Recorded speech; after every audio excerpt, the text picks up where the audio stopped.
باتريس كارتيرون المدرب الفرنسي الذي تعاقد معه نادي الوداد الرياضي.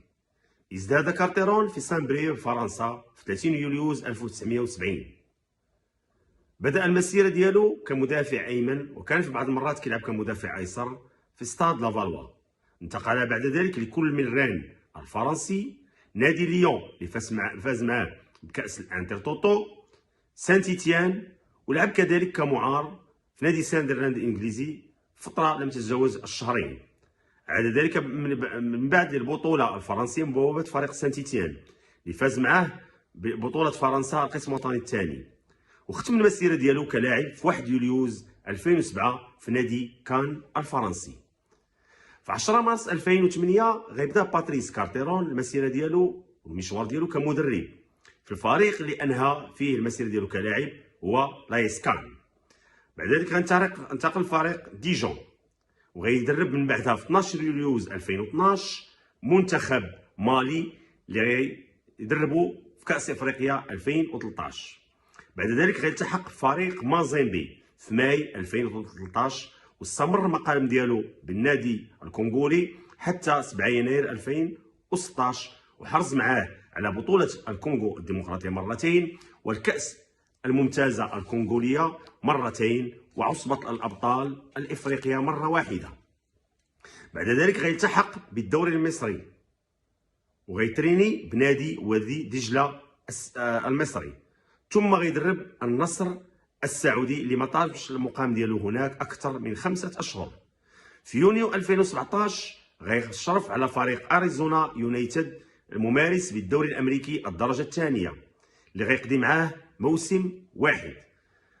غيعود مرة أخرى للدوري المصري باش يقود النادي الكبير الأهلي المصري اللي بدوره ما غيطولش معاه، وبعد 5 أشهر غتتم الإقالة ديالو.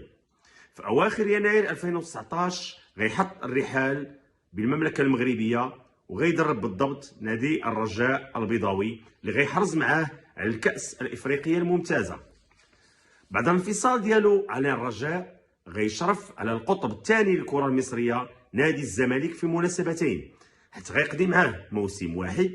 غيمشي يدرب فريق التعاون السعودي، وغيرجع لنادي الزمالك في موسم آخر، وغيحقق معاه بطولة مصر، الكأس الممتازة المصرية والكأس الإفريقية الممتازة. في مارس 2022 غيشرف على فريق الاتفاق السعودي، ثم غيرحل لأم صلال القطري اللي غيفوز معاه بكأس نجوم قطر.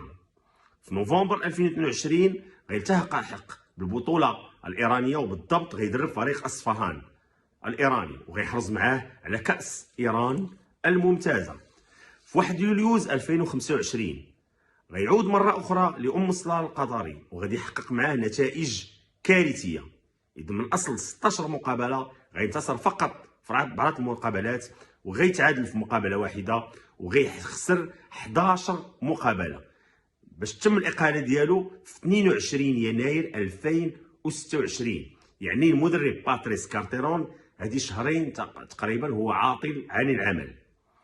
بخلاصة المدرب كارتيرون أشرف في المسيرة ديالو اللي ما كتشاوش كمدرب 18 سنة، شرف على 14 فريق، بلا ما نذكروا انه ترينا بالزمالك مرتين وبأم صلال مرتين.